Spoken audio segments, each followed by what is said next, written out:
श्री शिवाय नमस्तुभ्य। महाराज, आप सभी लोग जानते हैं कि चैत्र नवरात्रि की शुरुआत इस बार खरमास के साथ में हो रही है और खरमास को किसी भी शुभ और मांगलिक कार्य के लिए अच्छा नहीं माना जाता है। महाराज, इस वजह से लोगों के मन में बहुत कन्फ्यूजन है कि क्या इस बार के नवरात्रि व्रत का हमें पूर्ण फल मिलेगा। इसके अलावा माता की सवारी क्या होगी, माता किस पर सवार होकर आएंगी। महाराज, इसके अलावा चैत्र नवरात्रि कब से शुरू होगी, कब समाप्त होगी, कलश स्थापना का शुभ मुहूर्त क्या है, अष्टमी और नवमी की तिथि कब है, सारी अद्भुत जानकारी हम आपको इस वीडियो में देने वाले हैं। महाराज, वैसे खरमास के कुछ विशेष नियम होते हैं। इस समय में किसी भी तरह का शुभ या मांगलिक कार्य नहीं किया जाता है, पर चैत्र नवरात्रि में खरमास का कोई भी असर नहीं होगा और आप लोग नवरात्रि के व्रत भी रख सकते हैं। और खरमास में इन चैत्र नवरात्रि में आपको आपके व्रत का कई गुना बढ़कर ही फल मिलेगा। इसके अलावा आप घट स्थापना भी कर सकते हैं। महाराज, पर खरमास होने के कारण नवरात्रि के 9 दिनों में आपको कुछ नियमों का पालन जरूर करना चाहिए। जैसे कि नवरात्रि के दिनों में शुभ काम किए जाते हैं, पर खरमास होने के कारण आप इस बीच में किसी भी नए काम की शुरुआत नहीं कर सकते हैं। इस बीच में सगाई या शादी की तारीख पक्की नहीं करना चाहिए।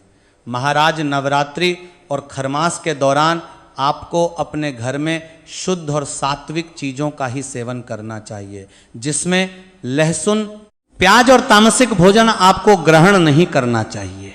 और जो लोग व्रत रखते हैं उनका विशेष रूप से इस नियम का पालन करना चाहिए। नवरात्रि के दिनों में किसी शब्द कहे, किसी का दिल ना दुखाए और किसी भी तरह का लड़ाई झगड़ा भी ना करें। महाराज, इसके अलावा अगर आप लोग कलश स्थापना करना चाहते हैं या अखंड ज्योत जलाने वाले हैं तो वहां आप अपने घर में ईशान कोण में जलाएं तो ज्यादा अच्छा होगा। महाराज, साल 2026 में चैत्र नवरात्रि 19 मार्च गुरुवार के दिन से शुरू होगी और 27 मार्च शुक्रवार के दिन तक चलेंगे। ऐसे में चैत्र नवरात्रि की प्रतिपदा तिथि की शुरुआत 19 मार्च गुरुवार को सुबह 6:54 से होगी और प्रतिपदा तिथि दी की समाप्ति 20 मार्च शुक्रवार को सुबह 4:52 पर होगी।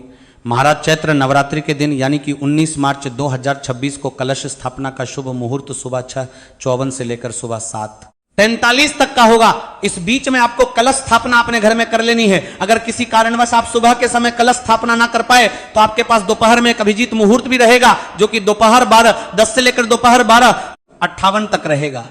इस बीच में भी आप घट स्थापना एक स्थापना कर सकते हैं। महाराज, इसके बाद में इस बार माता रानी पालकी में सवार होकर आ रही है और यह बिल्कुल भी शुभ नहीं माना जाता है। इसके लिए आप अपने घर में नवरात्रि के पहले दिन ही आम के पत्ते की तोरण दरवाजे पर लगा सकते हैं और माता रानी का पूरे मन से व्रत रखकर भी माता रानी को प्रसन्न कर सकते हैं। महाराज, चैत्र नवरात्रि की अष्टमी तिथि 25 मार्च बुधवार को दोपहर के 51 से शुरू होगी और अष्टमी तिथि की समाप्ति 26 मार्च गुरुवार के दिन सुबह 11:49 पर समाप्त होगी। इसके बाद में नवमी तिथि शुरू होगी।